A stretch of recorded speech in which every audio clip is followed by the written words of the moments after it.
An old black man, dressed in tattered clothes, walked into a Chase bank and quietly declared, "This bank is mine." The crowd immediately burst into mocking laughter, and the security guard moved toward him to escort him out. But as he slowly opened the worn-out bag on his shoulder, all laughter turned into stunned silence. Suddenly, the bank door swung open, attracting all the curious and mocking glances from the crowd inside. A figure slowly stepped in. It was an old black man, his hair a tangled mess of silver curls, his face etched with the harsh marks of time and hardship. He wore a thick, dark brown coat, patched up in several places, covered in dirt as though it had seen countless years of wandering. His shoes were worn out, the soles frayed, and every step he took seemed slow and laborious. On his shoulder was a rough, frayed canvas bag, faded by time, looking heavy. Upon seeing him, people inside the bank immediately began whispering to each other in low voices, their whispers mixed with soft, mocking laughter. A middle-aged white woman, dressed in expensive clothes, quickly pulled her purse closer to her, casting a glance that was both nervous and wary. A young bank employee standing by the counter smirked and whispered to a colleague, "That old man must have wandered in here by mistake. What a hassle." His colleague scoffed, nodding in agreement, throwing a disdainful look at the old man. The old man continued walking quietly, his deep black eyes calm yet resolute, seemingly unconcerned by the disdainful gazes directed at him from all directions. He slowly made his way to the center of the lobby, stopping in the heavy silence, filled with both curiosity and derision from the surrounding customers. A tall security guard, dressed in a neat uniform, took a few steps forward, his brow furrowed as he assessed the old man with an obviously unfriendly attitude.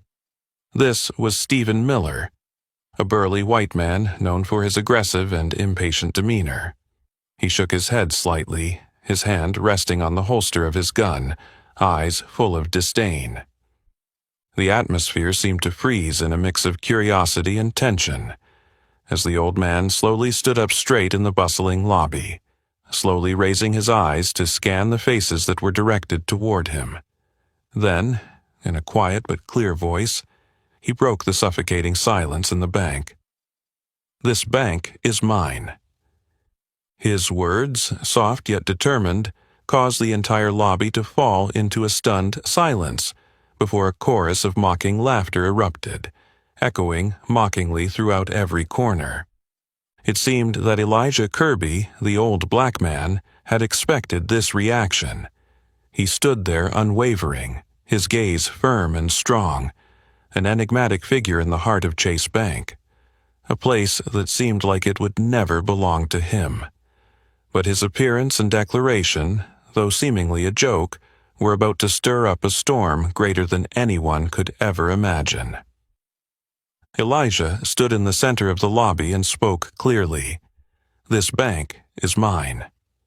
Immediately, the vast space inside the Chase Bank erupted with mocking laughter. At first, it was faint, but it quickly spread like a wave of disdain that engulfed the poor black old man. The crowd's laughter wasn't just from surprise, but also from a deep sense of contempt, as though Elijah's skin color and ragged appearance had turned him into a cheap joke in their eyes. In the corner of the room, two young tellers, Josh and Martin, leaned toward each other, whispering maliciously, "This old man must be drunk. These black folks from the slums always dream these crazy fantasies." Martin sneered. "Maybe he thinks this is the welfare office." Josh responded with a condescending laugh. Their words weren't whispered softly enough to avoid Elijah's ears, but he remained still, his gaze unwavering, looking directly at the main counter where the bank manager, James Temp, stood.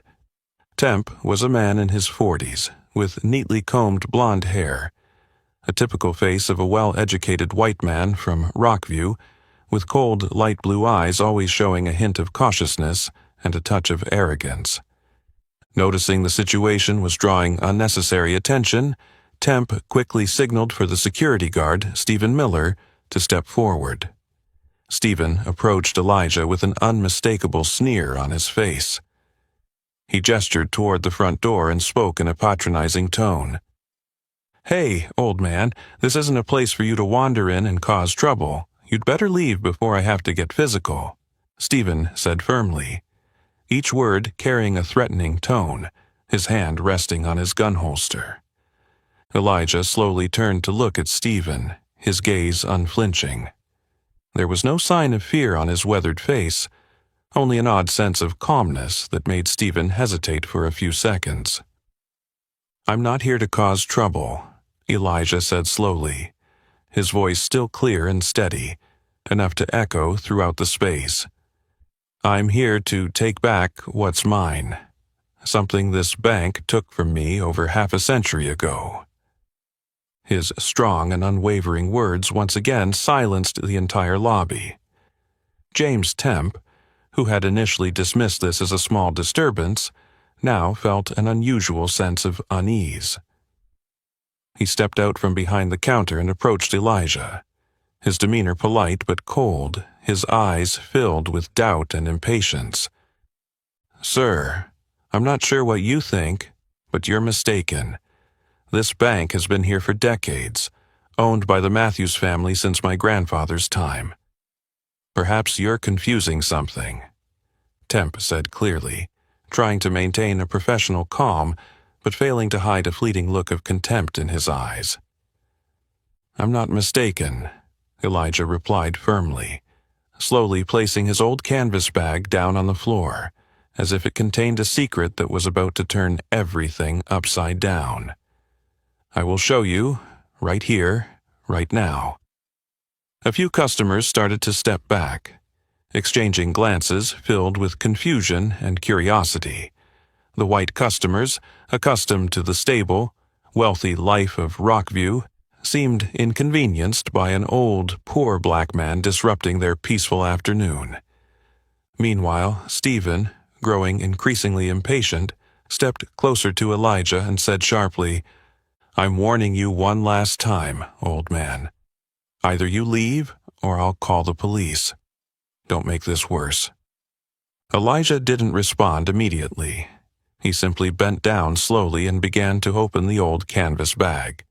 His trembling hands were steady, each movement deliberate.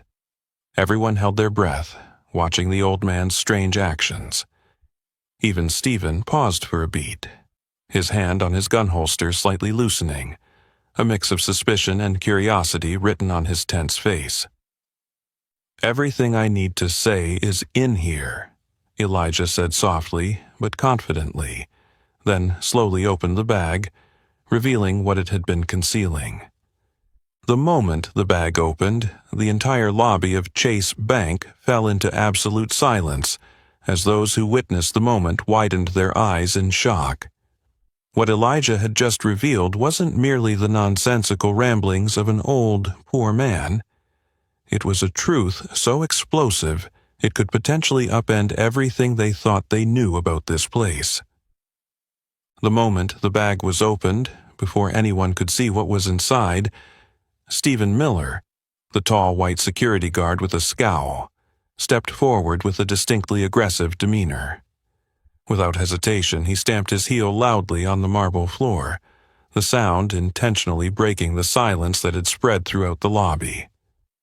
"That's enough," Stephen barked, his words coming out like an order, full of contempt. "This is a bank, not a shelter for wandering black people causing trouble." His words echoed throughout the space, causing some of the white customers around him to nod in silent agreement, their eyes clearly reflecting deep-seated prejudices passed down through generations. The bank employees, who had been curious before, now subtly took a step back, their faces showing clear discomfort. Some even whispered to each other, seemingly in tacit agreement with the harsh insult just thrown. However, Elijah remained standing there, unmoving in the face of the insults and discriminatory stares aimed at him. His weathered face remained calm, his deep black eyes unwavering, even gleaming with an unusual resolve. He slowly raised his head and looked directly at Stephen, his gaze piercing enough to make Stephen feel a brief twinge of unease. "I'm not causing trouble," Elijah responded, his voice still calm, clear, and steady as cold steel. "I've come to reclaim what rightfully belongs to me. What you call me doesn't matter. The truth doesn't change because of insults." Stephen was slightly taken aback by the steadfastness and calmness of the frail old man standing before him. He was used to using harsh words and aggressive gestures to easily make people like Elijah back down, humiliated, and escorted out. But this time, Stephen clearly faced something he hadn't anticipated: the silent, unyielding strength of an old black man who seemed harmless. A small cough broke the tense air. James Temp, the bank manager, who had been silently observing from the beginning, finally spoke, his tone polite, trying to de-escalate the situation. "Stephen, please calm down," Temp said, still looking at Elijah with a cold gaze but no longer showing the clear contempt that the security guard had. "Sir, if you truly have any evidence, we will review it. But first, I request that you stop causing a disturbance in my bank." Elijah gave a slight nod, then slowly bent down, his old hands carefully pulling out a worn, yellowed ledger from the bag. He slowly raised it up, letting everyone see it clearly, and his voice rang out steadily but with weight. "This is the ledger of Chase Bank from 1948, the time when I founded this institution. I am Elijah C.K. Kirby, and I am the rightful owner of this bank before it was stolen by greed and racial hatred." His declaration caused the lobby to fall into another heavy silence, as astonished and confused glances were exchanged. Some customers, though still trying to maintain their disdainful expressions, now harbored a growing sense of curiosity and unease. Meanwhile, James Temp suddenly turned pale, his hand trembling slightly as he heard the name Kirby echo clearly throughout the expansive space of the bank. As for Stephen, despite maintaining a tough and aggressive expression on the outside, a flicker of doubt appeared deep in his eyes. He took half a step back, his hand that had previously been resting menacingly on his gun belt now subconsciously lowering. It seemed Stephen had just realized that the frail old black man standing before him was not simply a troublesome wanderer, as he had insulted him earlier. Elijah stood silently, holding the old ledger aloft, his gaze never leaving the now changing face of James Temp. In that moment, he knew that he had made those who had scorned and belittled him begin to reconsider, and more importantly, the truth he brought was slowly shaking the very foundation of the world they had always believed to be stable and inviolable. In an instant, the atmosphere in the bank shifted from one filled with contemptuous glances and mockery to one of tension and unease, as a truth was about to be revealed, a truth that had the potential to change everything. Amid the suffocating tension, Elijah stood still, lifting the old, tattered book as if it were a flag of truth that he had traded his whole life for. After what felt like an eternity, he slowly lowered the book, his aged eyes soaked with distant memories, yet sharp, scanning the faces that were watching him with tension. No one spoke. No one dared move, and even the breath seemed to freeze in that moment. Elijah, with a calm expression and deliberate movements, bent down and quietly placed the worn canvas bag on the marble floor. The sound it made in the absolute silence startled everyone in the bank's lobby, causing them all to freeze, holding their breath. That bag, which just moments ago had been dismissed as the cheap belongings of an old drifter, now became the focal point of every gaze, as if it held an earth-shattering truth waiting to be revealed. Stephen Miller, who had just moments ago looked at Elijah with the most contemptuous gaze, now lost the confidence he had earlier. He took a small step back, his legs moving involuntarily, as if his instincts were telling him that he had just come into contact with something uncontrollable. In that instant, the usual aggression and disdain that Stephen carried were replaced by a deep sense of doubt and caution. James Temp stood frozen, his face as rigid as stone, his eyes fixed on the bag as if he were hypnotized. Temp, a man known for his ability to control any situation, was famous in the banking world for handling difficult cases with a calm and professional demeanor. But this time, it was clear that Temp was being cornered into a situation he had never faced before. His hand unconsciously clenched, trembling slightly as though he were afraid of what lay inside that old, tattered bag. Elijah seemed in no rush. He let the silence and tension build to its peak, slowly bending down to untie the bag's string.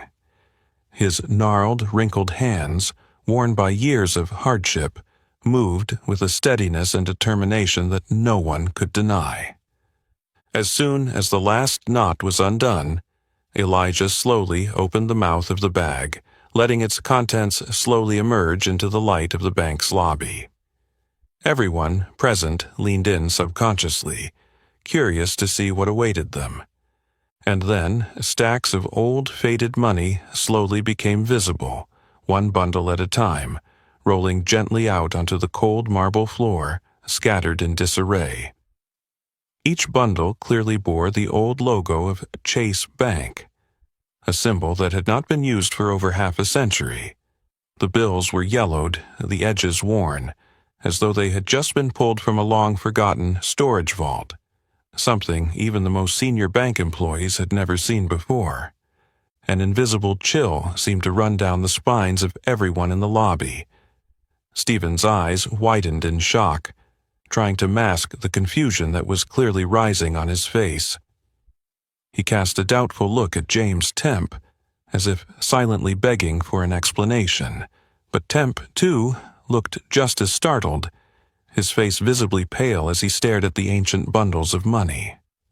"It can't be," Temp whispered, his voice trembling, losing the calmness he usually exuded.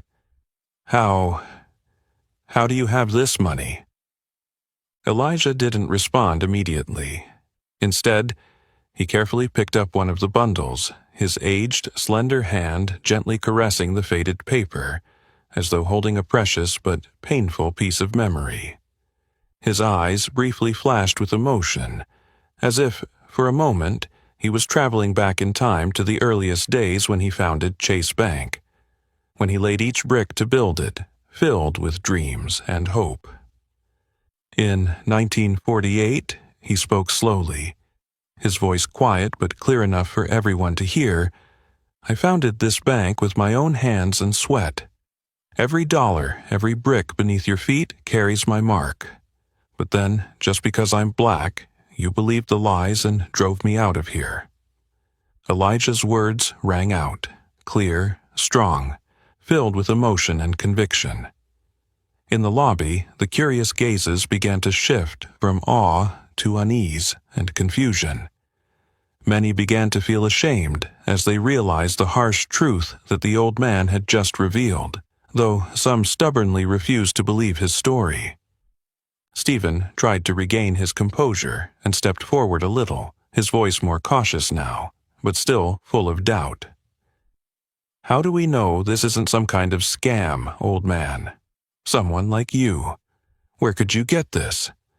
Elijah looked straight into Stephen's eyes, his gaze so sharp it made the young security guard freeze, feeling an unexplainable sense of authority and resolve.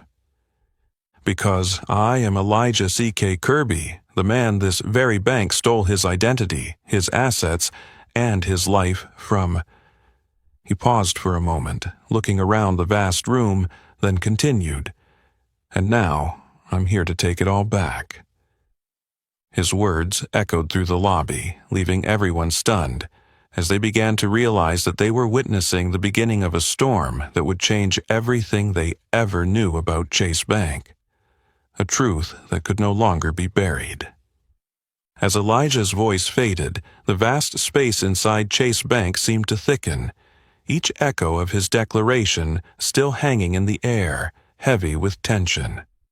Ancient stacks of money lay scattered across the cold stone floor, each yellowed bill a haunting reminder of a forgotten past that this bank had buried over half a century ago.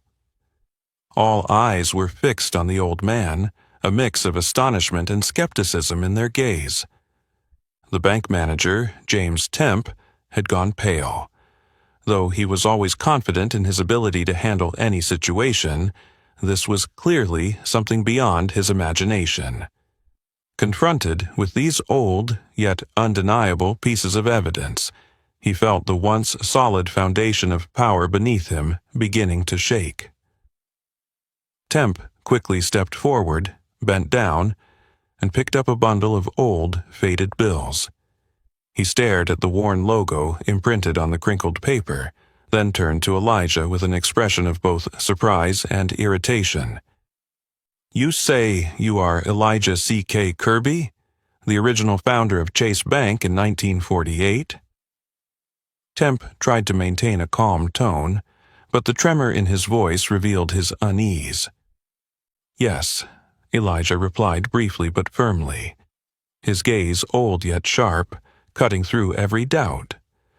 "I am the one who laid the first stones to build this bank. I spent my youth and heart to make Chase Bank a symbol from which you all benefit today. But it was all stolen from me, simply because I am black." Temp shook his head repeatedly, trying to deny what he had just heard. He knew that if what this old man said was true, then the entire history of Chase Bank, which he had always been so proud of, would be completely upended. Sweat began to bead on his forehead, and the composure he was so accustomed to was rapidly slipping away. James took a deep breath, trying to regain control of the situation, and looked at Elijah with an expression of both doubt and challenge. "What you're saying is hard to believe, Mr. Kirby. If you were the founder of this bank, why is there no record of you in the history of Chase Bank? I've studied every document of this bank, and I've never seen a name like that mentioned." Temp's voice grew more forceful, as if clinging to the slim hope that this was all just a misunderstanding or some kind of scam. Elijah did not respond immediately. Instead, he calmly reached into his bag once again and pulled out an old worn leather ledger with a dark brown cover, faintly imprinted with the words Chase Bank Ledger, 1948. He gently flipped through the yellowed and torn pages, then stopped at a particular page, where a series of signatures and handwritten notes in faded ink were recorded. "This is the first ledger of Chase Bank," Elijah spoke slowly, his voice deep but commanding, capturing the absolute attention of everyone present. "It has my name, Elijah C.K. Kirby, alongside my business partner at the time, John Williams. We founded this bank together, but then greed and racism made John Williams turn his back on me." His voice faltered slightly, his eyes filled with the deep pain of a man who had been betrayed by someone he once trusted. He continued in a steady but emotional tone. "Williams couldn't accept that a black man like me could own and lead a large bank like Chase. So, he secretly conspired with other powerful people, forged documents, and spread lies that I was incapable of running the bank. They forced me out of the very project I had built, erased my name, and closed every door when I sought justice." Each of Elijah's words seemed like a sharp knife cutting through the veil of hidden history, causing those present in the bank to shiver. Some customers lowered their heads, feeling ashamed as they realized the injustice the old man had endured, while others remained skeptical, whispering to one another about the truth of his story. Stephen Miller, who had always maintained an aggressive attitude, now couldn't deny the seriousness in the old man's words. His gaze had lost its initial confidence, replaced by confusion and doubt. He quietly looked to Temp, waiting for orders or direction from his superior. James Temp, still gripping the old ledger tightly, nervously flipped through the pages, his anxiety growing with each turn. His heart raced as he clearly saw Elijah C.K. Kirby's signature on the first few lines about the bank's history. The words that seemed to have been dormant in the past now awakened with force, placing Temp in a situation he could no longer deny. "It can't be," Temp mumbled, his voice trembling with despair as he tried to deny what he was seeing. But the more he tried to deny it, the clearer it became that each old page was undeniable evidence of a deep, systemic injustice that had taken place more than 50 years ago. In the midst of the crushing tension, Elijah stood tall, his eyes bright and unwavering, as if he had never been defeated. He knew he had accomplished the impossible. The truth was starting to speak, and this time no one could stop it. For him, this was just the first step in a long journey to reclaim the justice that had been lost so long ago. As James Temp stood there, his trembling hand flipping through the yellowed pages, his eyes fixed on the signature and familiar handwriting of a past that seemed to have completely disappeared from this world, Elijah let out a quiet sigh, his gaze shifting toward the large window of Chase Bank, as if old memories suddenly rushed back, vivid and sharp, painfully clear. He quietly placed the ledger on the table, his bony fingers still trembling, not from fear, but from the emotion of remembering those bitter, distant days. The vast bank room sank into deep silence, all eyes fixed on the old man, as if waiting for the next part of the story, a truth that had been buried beneath the weight of greed and social prejudice for over half a century. Elijah slowly lifted his head, his eyes still full of life, but also hiding the pain, disappointment, and wounds that had never healed.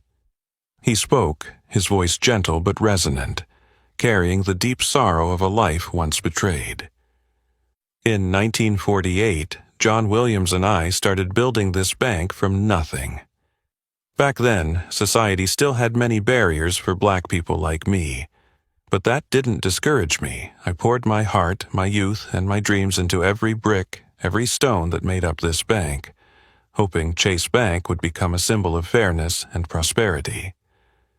His voice slightly cracked, as if each memory tightened his throat, but Elijah continued his story with the resolve of someone who had lived through and witnessed each event. John Williams was my closest partner. At first, I trusted him unconditionally. I never imagined that greed and social prejudice could change a person so quickly. But what I couldn't foresee was that the very friend who had stood by my side would become the one to conspire to take everything from me. The people in the bank started to murmur among themselves, their faces a mix of confusion and sympathy. Even Stephen Miller, who was usually aggressive, fell into an unusual silence, as if reflecting on Elijah's words, strong and sincere words that no one could ignore. Elijah paused for a moment, his eyes scanning the faces that were intently watching him, then continued, speaking slowly as if each word needed to be remembered deeply.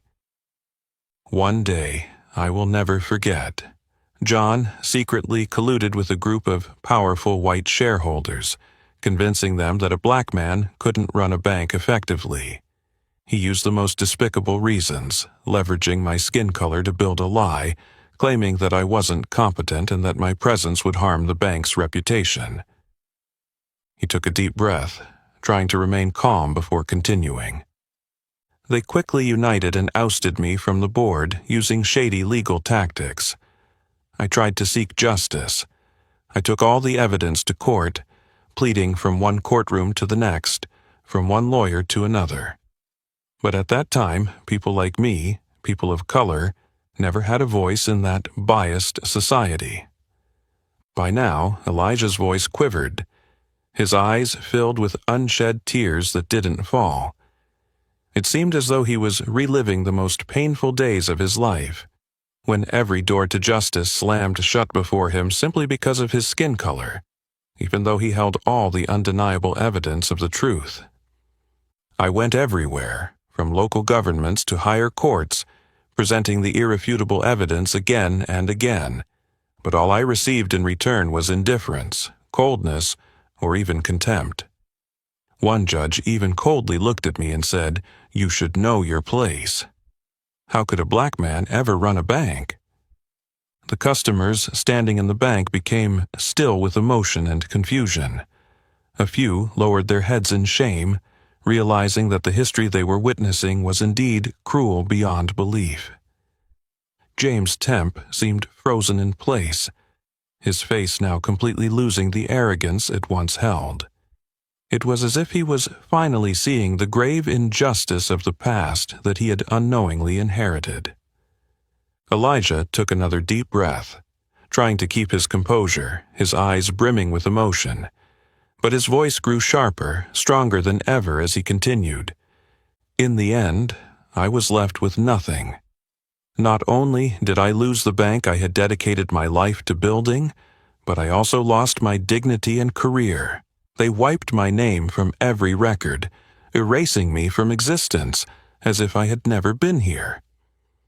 He paused again, his deep gaze fixed on James Temp and Stephen Miller, as if trying to pierce their souls.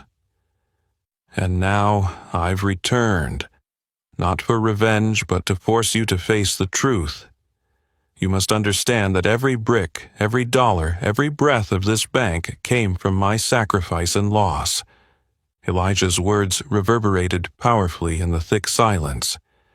Everyone understood that the truth he had just revealed was not just the story of one man, but the deep pain, the stain in history that they had purposely chosen to forget. In that moment, Elijah stood there, resilient and unbowed, not just as an old man in poverty, but as a living symbol of the fight against injustice, prejudice, and greed that history had once buried. But now he had returned, and this time he would not allow anyone to erase him again.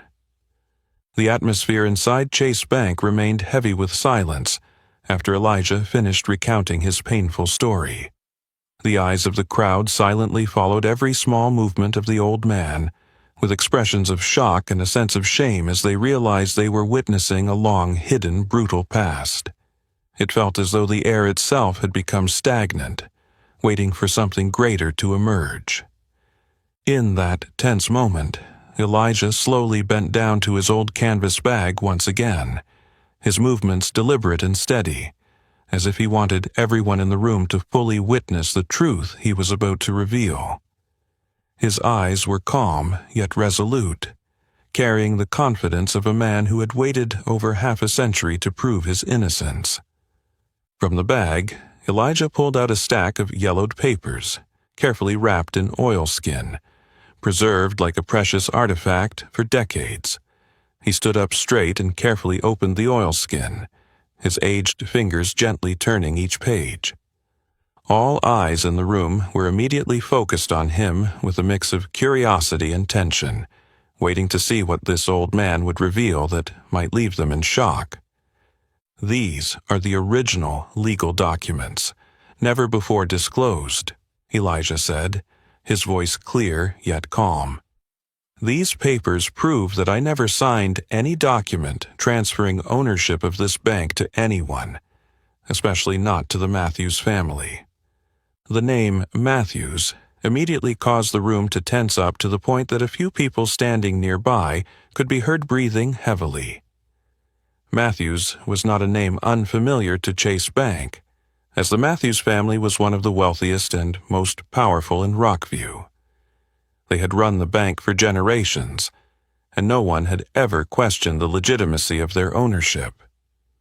James Temp, the bank manager standing closest to Elijah, began to feel everything around him spin, his legs nearly buckled, his hands shaking uncontrollably. Temp tried to maintain his composure, but his efforts only made his unease more apparent. He stammered, his voice trembling. "Whoa, what are you saying, Mr. Kirby? The Matthews family has always been the legitimate owner of Chase Bank. That's been recognized for generations." Elijah fixed his sharp gaze on Temp, as if piercing through every flimsy excuse the man could offer. He stepped closer to Temp, gently placing the stack of documents into the shaking hands of the stunned bank manager. "James, look at these documents for yourself. You'll understand better than anyone what I've just said. You've been living in the lie created by your predecessors." Temp reluctantly took the papers, trying to hold them steady so they wouldn't fall to the floor. He began reading, line by line, every signature and seal, faded by time but still clear enough to reveal a shocking truth. His heart raced, his face turning pale, as each line he read shattered his trust in the Matthews family's history, a history he had once been so proud of. Beside Temp, Stephen Miller, too, could no longer maintain his usual aggressive demeanor. He quietly observed the expression on his superior's face, a deep unease rising within him. Until now, Stephen had always believed he stood on the side of justice, on the side of societal order, but now that belief was being severely shaken. Finally, Temp stopped at a page bearing the signatures of Elijah C.K. Kirby and John Williams. He studied it more closely, feeling a jolt of cold run down his spine as he realized that there were no signatures from Elijah on any of the later property transfer documents. All the documents were signed and legitimized by John Williams and the Matthews family, quietly and insidiously. "No, it can't be," Temp muttered, his voice barely audible, for his ears alone. He looked up at Elijah, his face filled with disbelief and despair. "If these papers are real, then—" Elijah cut him off firmly, but his voice remained steady. "Then it means that Chase Bank was unlawfully seized by the Matthews family and John Williams, exploiting social prejudice to remove me. This is not just a story of greed, but a historical case, the clearest evidence of the injustice I've suffered throughout my life." The people in the bank were stunned by his declaration. Some had begun pulling out their phones to record the rare scene, while others stood frozen like statues, unable to believe what they were witnessing. A truth too big, too unexpected, was upending everything they thought they knew about the bank they had trusted all these years. Amid the chaos, Elijah remained steady, his gaze now carrying the determination and strength of a man who had endured too much pain but never lost faith in justice. He knew that, though it was late, the truth had finally come to light, and no one could deny it anymore. James Temp, still holding the legal papers that provided irrefutable evidence, slowly sank into a chair, his face numb, like someone just awakening from a long, deep sleep, forced to confront the greatest shock of his life. His world, and perhaps the history of Chase Bank, would never be the same again. As James Temp slowly sat down in his chair, his hands still trembling as they gripped the yellowed papers as if they were the last remnants of a world he had just lost, the entire Chase Bank lobby fell into a silent chaos. The whispers began to rise among the customers standing around, like an undercurrent swiftly spreading across the ocean, creating an atmosphere thick with tension and doubt. None of them had ever imagined that today, when they stepped into this familiar bank, they would witness a shocking truth that would shake and upend all their trust in a symbol of stability in the town of Rockview. Some began pulling out their phones to record the scene, their eyes filled with both curiosity and anxiety, while others kept glancing nervously toward the nearest exit, as if preparing to run away from a truth that was too hard to accept. In the midst of this chaotic atmosphere, Stephen Miller, a white security guard with a tall, muscular build and an aggressive demeanor, had regained his familiar sense of hostility. From the very beginning, Stephen had positioned himself as the guardian of order, and now he felt as though his power had been stripped away. The words Elijah had just spoken, the evidence that had been presented, seemed to Stephen like a blatant scam designed to disrupt the peace of the bank he was tasked with protecting. He took a deep breath, his face flushed with anger and confusion, his eyes burning with resentment and suspicion as he looked at Elijah. Then, with a decisive motion, Stephen placed his hand on the gun holster at his side, a gesture clearly meant to intimidate, strong enough to immediately capture the attention of everyone in the room. The entire lobby fell eerily silent, all eyes fixed on Stephen, filled with tension and worry. "Enough!" Stephen shouted, his voice ringing out in the silence, carrying both the anger and authority of someone trying to maintain the last shred of order. "This old man is clearly causing trouble, and all that evidence is fake. I won't let him continue to cause a scene here. Someone call the police right now." Stephen's words only heightened the already intense tension in the lobby. Some customers quickly backed away, moving toward the doors, trying to keep a safe distance from Elijah, as if he were truly a threat. Others stood frozen, their eyes wide in shock at the sudden escalation, unsure whether to believe the truth Elijah had just revealed or trust in the safety promised by Stephen's authority. Elijah stood still, his expression unafraid of Stephen's threatening actions. He simply gazed at the young security guard with deep, compassionate eyes, the eyes of someone who had endured countless injustices and was now witnessing that same injustice unfold right before him. "Mr. Miller," Elijah spoke gently but firmly, "I'm not causing trouble. I'm bringing the truth.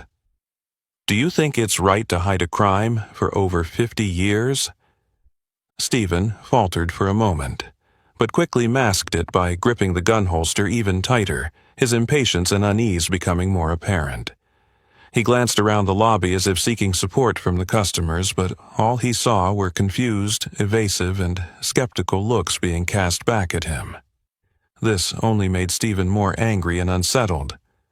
"I don't know what you're talking about, and I don't care," Stephen snapped back in a harsh, challenging tone. "What I know for sure is that you've turned everything upside down here, and you're going to answer for it. Right now, sit still until the police arrive." James Temp finally lifted his head from the papers he had been clutching, his face pale and dazed, completely losing the composure of a bank manager. He stood up unsteadily, walking towards Stephen with an anxious gesture, his voice weak, as though trying to salvage the situation but lacking the strength to convince anyone. "Stephen, wait, we need to stay calm. I think we should check these documents carefully before doing anything else. This is not as simple a situation as you think." Stephen turned to look at Temp, his eyes filled with disappointment and anger. To him, it was utterly unacceptable for the bank manager, the one he had always seen as a reliable superior, to show weakness and doubt in the face of a stranger like Elijah. "What are you talking about, James?" Stephen yelled back, his voice now almost out of control. "Are you believing this old man's lies? Are you just going to stand by and let him destroy the reputation of our bank, ruin the jobs and lives of everyone here?" The entire lobby went silent at Stephen's sharp words. Temp stood frozen, unable to respond, while the customers grew more anxious, their steps edging toward the exit.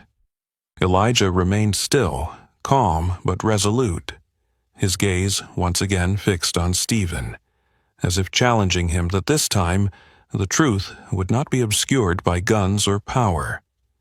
Everyone was waiting for the police to arrive, but they all knew that, even when the authorities came, they would be faced with a historical truth that no one could easily deny anymore.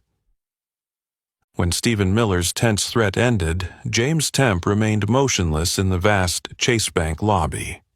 Every eye in the room was on him, waiting for a clear response, a decisive action from the manager who was usually calm and confident in handling any situation. But this time, James's expression was completely different. Pale, confused, and lost. He never imagined that one day he would face such a complex and painful decision. In James's hand were the yellowed legal documents, undeniable and complete evidence of the severe injustice Elijah C.K. Kirby had just brought to light. He looked down at the faded signatures, then slowly raised his head, his eyes meeting the calm but determined face of the old man Elijah. It was the gaze of a man who had waited too long for the truth to be recognized, the gaze of a past that could no longer stay hidden in the dark. James could feel that truth deeply. He knew, deep down, that what Elijah said was entirely correct. Every document was authentic, every signature clear, and the history he had always trusted turned out to be nothing more than a picture painted by lies and greed. But alongside that truth was an immense pressure weighing on him. The Matthews family, one of the wealthiest and most powerful families in Rockview, had owned and run Chase Bank for decades. He knew better than anyone that they would not accept this truth easily, especially when it threatened to bring down the financial empire and power they had carefully built. A legal battle could stretch for years, costing untold amounts and undoubtedly causing severe damage to the bank's reputation as well as his own. James understood that a wrong decision now could cause everything he had worked for, his entire career, to crumble in an instant. In the midst of his chaotic thoughts, he caught Stephen Miller's gaze. Stephen still had his hand firmly on his gun holster, clearly showing his rigid, unyielding stance. This was the most distinct symbol of power, of the social order that James had always believed he was helping to uphold. But right now, that power stood in direct opposition to his own conscience and morals. James quietly scanned the lobby, witnessing the fearful and doubtful eyes of the customers, mingled with a bit of hope. Some of them had clearly started to believe Elijah's words, and some even looked at him with deep sympathy. James, too, couldn't help but feel moved by Elijah's decisiveness and courage as he faced all the hatred and contempt from the crowd to expose a truth that everyone wanted to avoid. His conscience began to speak loudly, telling him he couldn't remain silent while such a grave injustice was buried forever. But immediately, the image of the Matthews family's terrifying power appeared before his eyes, an unspoken warning that the consequences he would face could be enormous, perhaps costing him everything. Not just his job, but even his own safety and that of his family. "James, are you listening to me?" Stephen suddenly spoke, interrupting his chaotic thoughts, his face growing even more intense and impatient. "Do you really want to protect some old stranger and risk everything we've built?" James flinched, quickly turning to look at Stephen, his eyes confused to the point where he couldn't hide it. He didn't answer immediately, instead looking back at Elijah once more, as though searching for an answer. A clear direction from the old man who was physically weak but strangely strong in spirit. "Mr. Miller," James finally spoke, his voice trembling but still holding on to some strength. "We can't act rashly like this. These documents are very clear, and Mr. Kirby deserves to be heard fairly. I can't let this be dismissed so easily." Stephen looked at James with a mixture of disappointment and anger. Clearly, he never expected the manager he had always respected to show such weakness under this pressure, even leaning towards the old stranger. But just before Stephen could respond, James continued, this time his voice stronger. "Yes, I understand the pressure we will face from the Matthews family, but if we continue to hide this truth, we will never be able to forgive ourselves." As soon as those words were spoken, the entire bank lobby fell into silence. Elijah nodded slightly, as if silently acknowledging James. Within him, a new hope stirred, that after more than 50 years of futile struggle, he had finally reached the conscience and compassion of a man standing between power and truth. James knew well that, in an instant, he had placed himself in the middle of an intense legal battle with the Matthews family. But more importantly, he understood that he had done the right thing, the thing his conscience had silently demanded. For him, the real battle had just begun, but there was no turning back, because of himself, because of Elijah, and because of the truth that could no longer remain buried in darkness. As soon as James Temp finished speaking, the entire Chase Bank lobby sank into a strange but intense atmosphere. The space seemed to thicken, filled only with nervous breaths and glances mixed with doubt and empathy. Elijah stood still, quietly observing everything, his eyes carrying the calm of someone who had grown accustomed to facing the pain of the past. Yet, deep inside, there was the faint light of hope that had just been reignited. It was at this moment, in the sudden stillness, that a slender figure stepped out from behind the counter. It was Emily Carter, the youngest bank employee, known for her caution, her quiet nature, and her tendency to never speak out against serious matters. This small girl, who had silently observed everything from the beginning, seemed as though she could no longer remain silent. Emily's footsteps were light but firm as she decisively walked toward the old, faded money scattered across the shiny marble floor. All eyes in the room followed her steps, surprise written across everyone's face, especially Stephen Miller, who stood frozen, his eyes filled with anger and confusion. Emily bent down gently, her hand trembling, but still respectful as she carefully picked up a worn-out bill, its old Chase logo barely visible. She looked at the bill thoughtfully, then slowly moved toward Elijah, placing the bill softly on the table in front of him. It was a small gesture, but it held so much meaning. It wasn't just an act of respect, it was a silent declaration, confirming that she trusted Elijah's words and the evidence he presented. "I trust you, Mr. Kirby," Emily said, her voice soft but clear, echoing across the vast space of the bank. "Perhaps we've lived too long in lies, and now is the time to face the truth."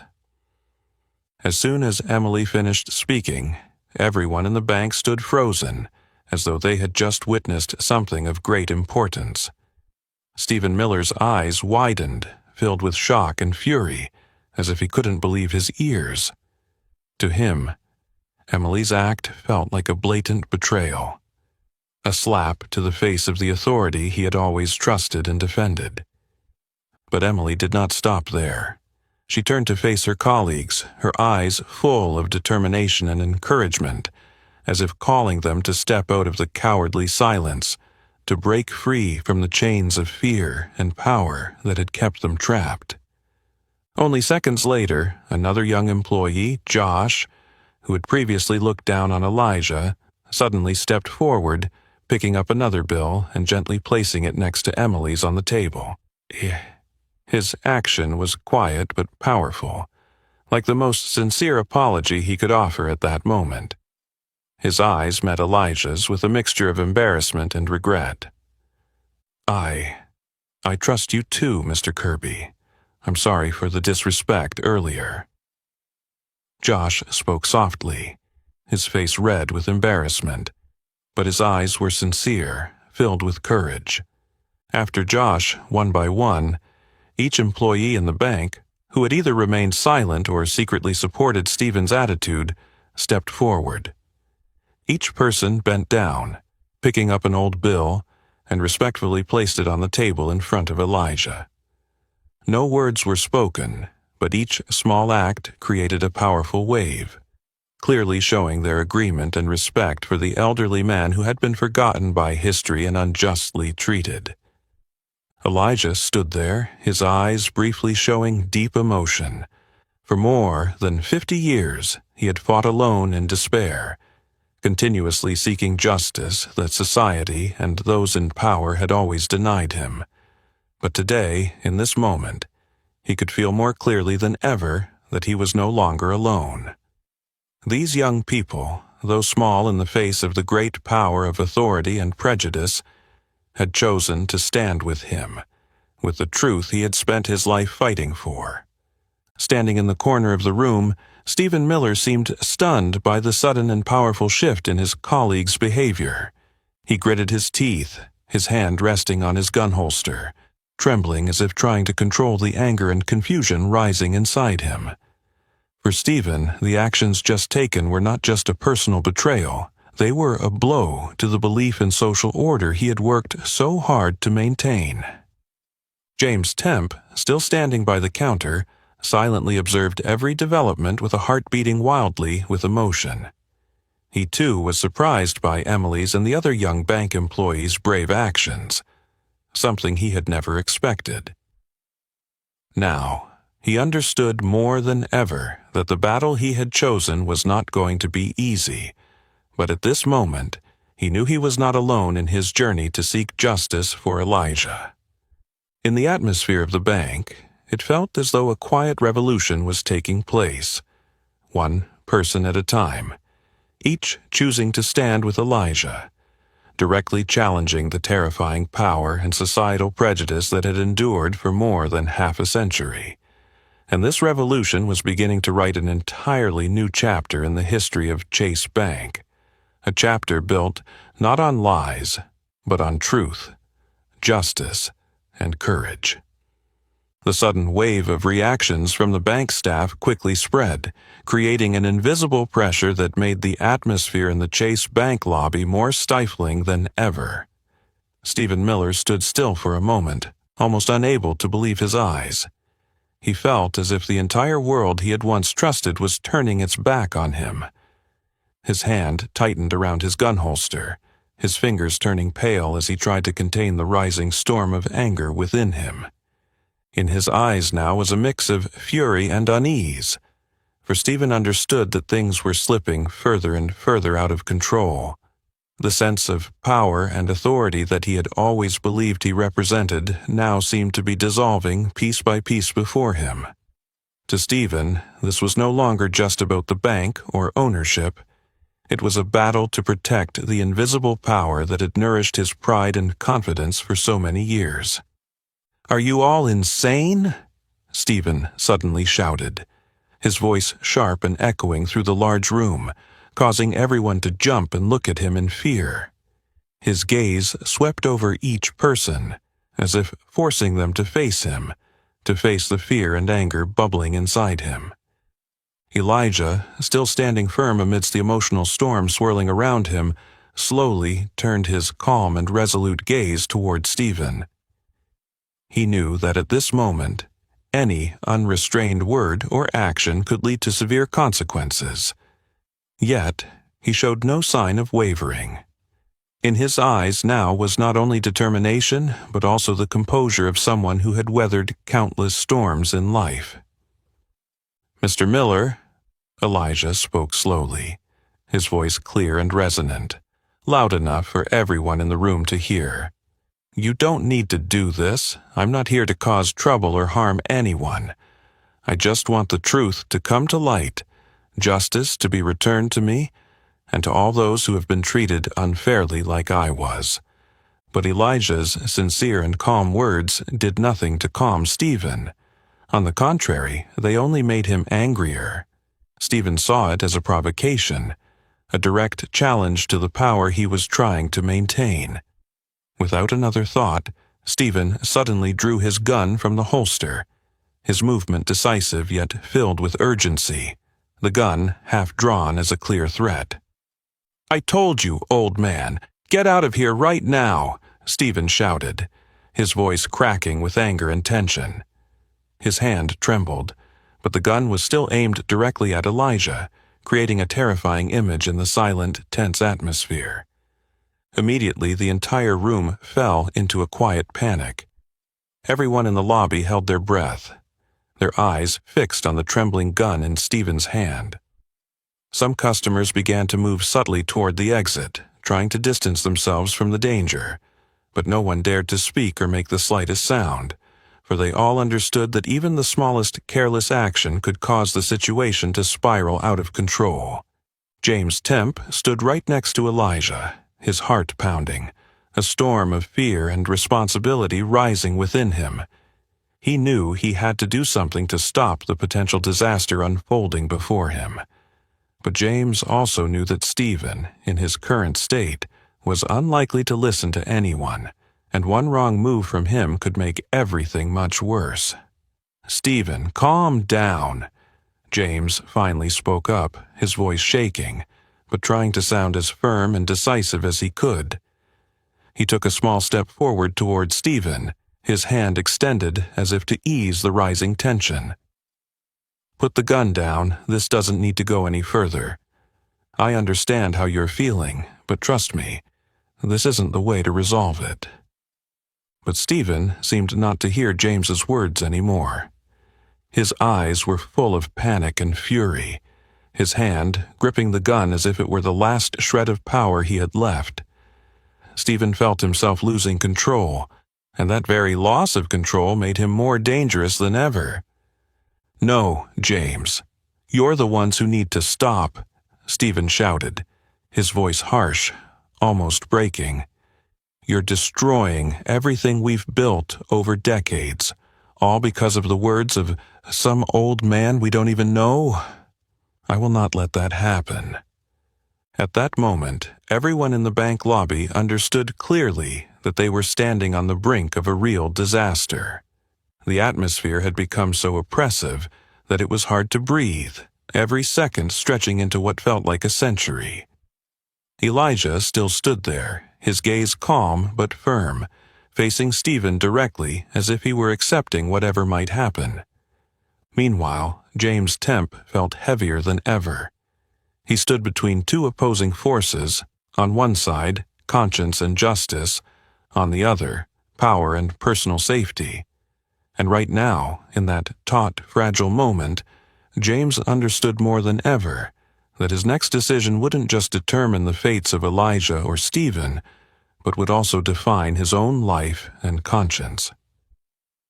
In the suffocating tension that filled the room, with every eye fixed on the trembling gun in Stephen Miller's hand, James Temp knew that he no longer had time to hesitate. This moment required a pivotal decision, one that would change not only his life forever, but also the fate of everyone present in the Chase Bank lobby. James took a deep breath, gathering all his remaining strength and courage, and slowly stepped forward, positioning himself between the cold barrel of the gun aimed at Elijah and the old man standing firm before him. Though his legs still trembled, James's gaze had become resolute and strong, in stark contrast to the panic and helplessness he had felt earlier. "Stephen," James spoke, his voice shaking slightly but still resonating through the large room, enough to command the full attention of everyone, especially Stephen. "I order you to lower your weapon immediately." Stephen paused for a moment, his eyes filled with confusion and fury, clearly shocked that James had chosen this critical moment to stand against him. He looked at James with a mix of anger and deep disappointment, his hand tightening on the gun, nearly losing his composure. "James, are you really taking his side?" Stephen shouted, his voice harsh, mixed with hurt and disbelief. "Are you really willing to throw everything we have away for the words of an old man?" James took another deep breath, trying to stay calm, but his voice betrayed the intense emotions rising within him. "It's not about him, Stephen. It's about the truth. I've gone through all the documents Mr. Kirby presented, and I've seen the clear evidence of serious mistakes made by this bank in the past." James paused, his voice softening yet still firm. "We can no longer ignore it.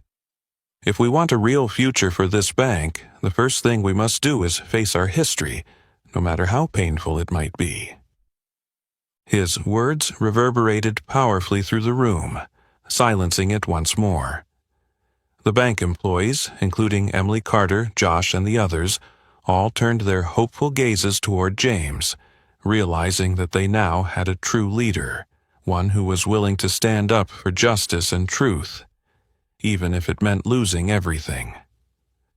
Stephen gritted his teeth, struggling to suppress the anger and despair building within him.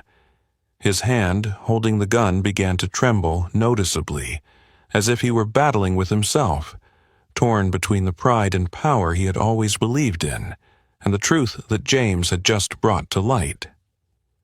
Whether he wanted to admit it or not, Stephen could not deny that James's words had struck a deep chord within him, and he felt trapped between the truth and his blind loyalty. "You know the Matthews family won't let this go, James," Stephen finally spoke, his voice quieter but still tinged with bitterness and rage. "You're putting yourself in a huge mess.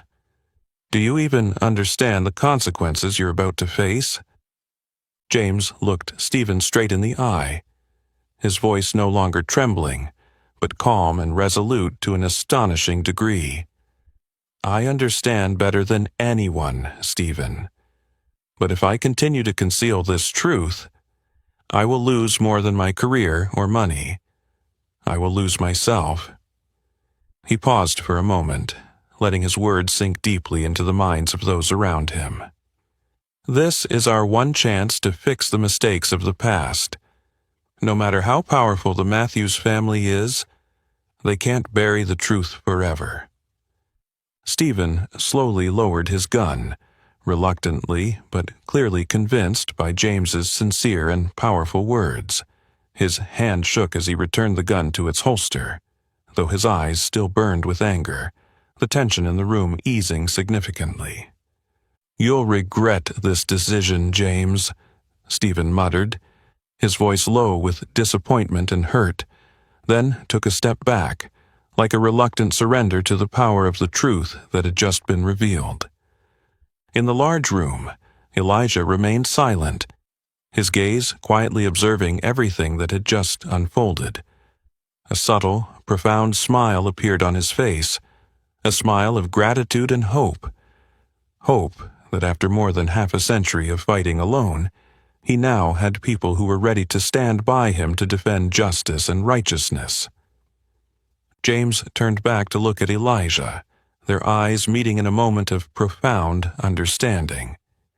Without a word, both knew that they had just overcome a great challenge, one that not only determined the fate of the bank, but also opened a new path for justice to be heard after decades of silenced injustice. The atmosphere in the Chase Bank lobby finally began to calm, but everyone understood that the real battle was just beginning. However, with the courageous decision James had made, they could be certain that no matter how difficult the road ahead, the truth would ultimately prevail, and justice would never again be buried.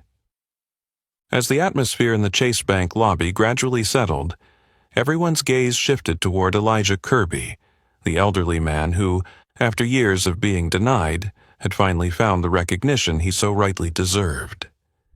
No one spoke, but in every pair of eyes, in every face present, admiration and respect had completely replaced the disdain and mockery from before.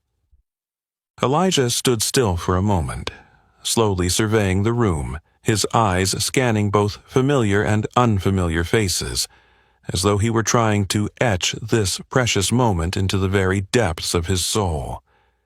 He didn't seem to relish in the spiritual victory he had just achieved. On the contrary, his face remained calm, but for the first time in many decades, his eyes gleamed with a sense of pride and fulfillment that no one could deny. In that silence, Elijah turned to look at James Temp, the young bank manager who had just made the most important decision of his life. Elijah's gaze softened, filled with deep appreciation for the courage and honesty James had just displayed. He gently nodded toward James, a small gesture but one that carried all the deepest gratitude, enough for James to understand that Elijah would never forget that decisive moment, the moment when a young man stood up for justice, facing power directly without hesitation. James met Elijah's gaze with emotion, a strange mix of pride rising in his heart. He might have paid a high price for his decision, But in that moment, seeing the peace and quiet joy in Elijah's eyes, James knew he had made the right choice. He had regained something more valuable than any money or power. That was his conscience, his dignity as a human being. Stephen Miller, standing some distance away, still wore an expression of tension and dissatisfaction, but his gun had returned to its holster, and he no longer had any intention of taking further action against Elijah. Yet, in Stephen's eyes, there was still much complexity. Anger mixed with helplessness, a sense of loss, and confusion over a situation he never imagined he would have to face. In the end, Stephen silently turned away, saying nothing, quietly accepting the truth that his power and pride had failed in the face of justice and truth. Elijah slowly turned toward the exit, gently bending down to pick up his old canvas bag, the one that had accompanied him on his long journey to reclaim honor and fairness. His weathered but steady hand gripped the bag, and he walked slowly toward the bank's door, each step filled with profound tranquility and peace. As he passed, every bank employee, Emily Carter, Josh, and many others, stood silently and nodded gently at him, a simple but meaningful gesture.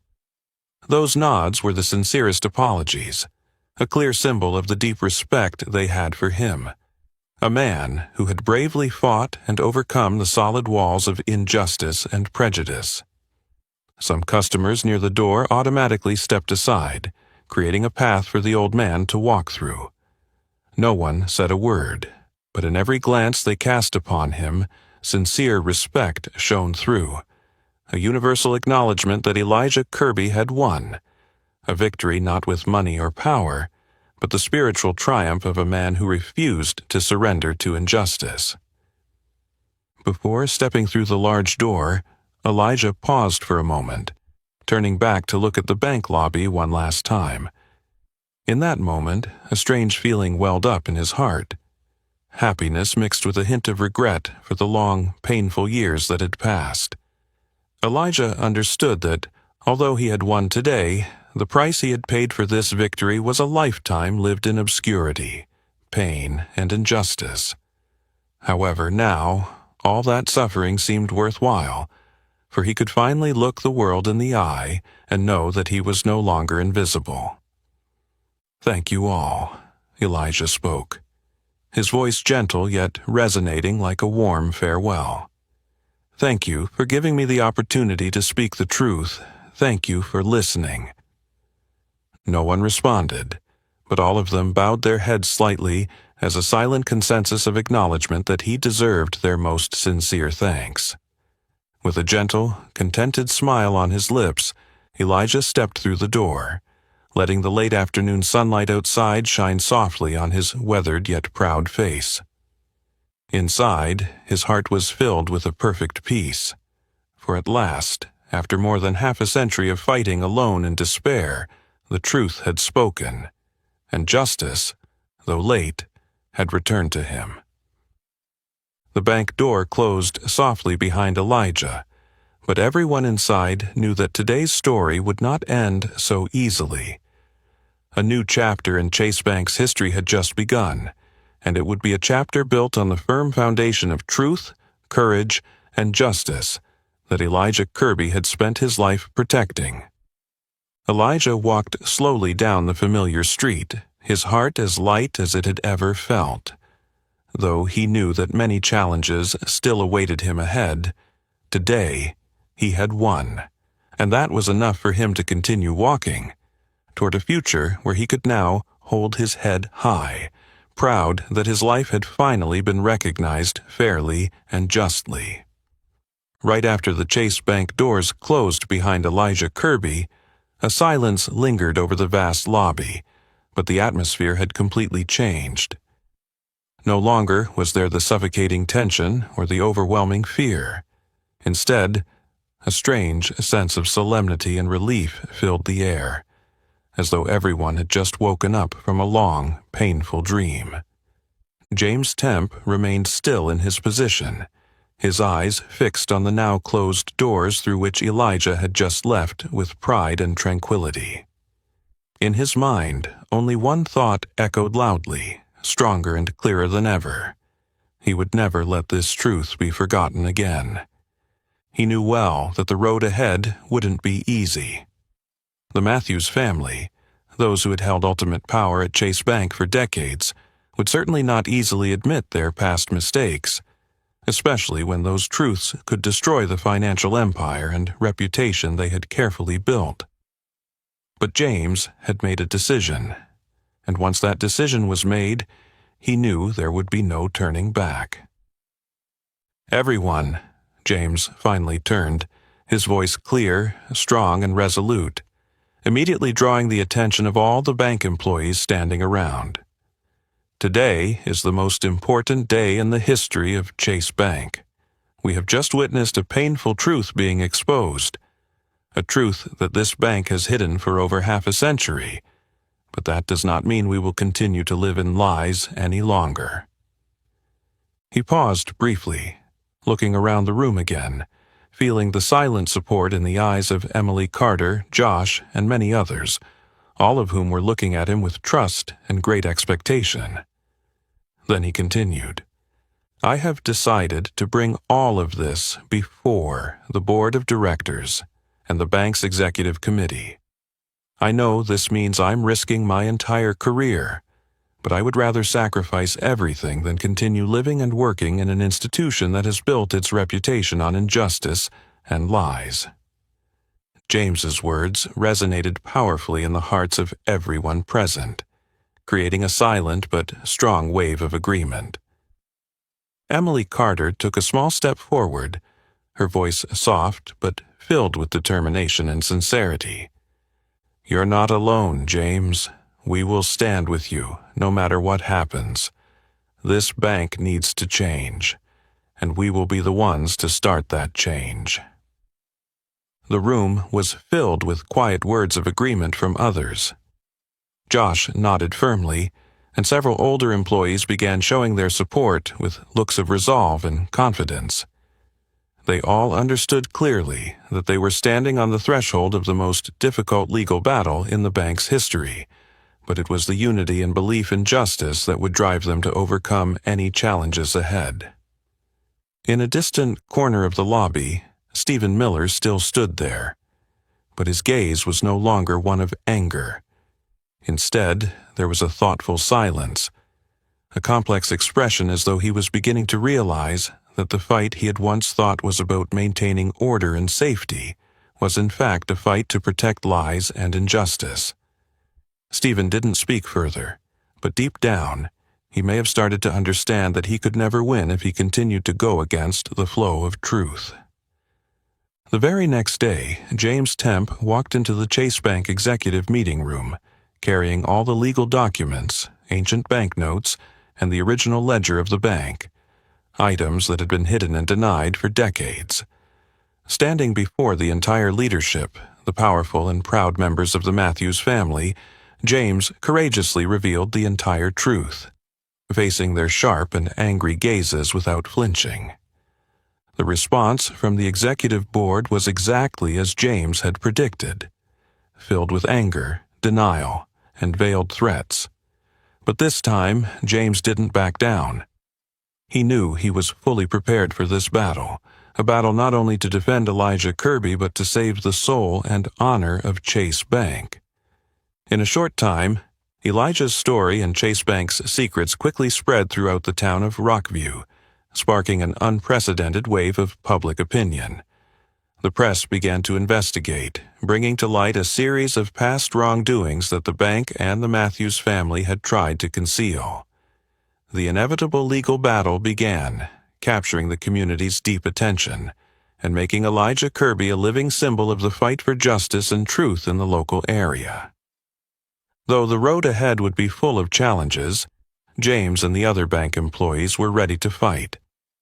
They believed that no matter how long it took, truth and justice would ultimately triumph over all the forces of power and money. Elijah Kirby's story was no longer just about an old man reclaiming his bank. It had become a story of courage, faith, and justice. It quickly spread, inspiring many others who were fighting against injustice and discrimination. In the end, the powerful message this story left for everyone was clear. History can be distorted, but justice and truth will always prevail. Elijah Kirby may have spent his whole life waiting for this day, but in the end it had come. The day Chase Bank began writing a new chapter, a chapter built on fairness, truth, and the courage he had sown long ago. And for people like James Temp, Emily Carter, Josh, or even Stephen Miller, they all understood that by standing up against lies, they were helping to create a better future. A future where justice is no longer a distant dream, but a fundamental right everyone deserves to have. Elijah Kirby's story was not just a journey to reclaim justice for an old man once forgotten. It was a profound lesson about courage, perseverance, and the power of truth. No matter how much history may be twisted by greed and prejudice, in the end, justice will always find a way to prevail. So, after hearing this story, what do you think is most important for a person to stand strong against the pressures of injustice and power? If this story moved you, like the video, share it widely with your friends to spread this meaningful message. And don't forget to subscribe to the channel to continue joining us in the next deep and touching stories. Thank you for following along, and we'll meet again in the next stories.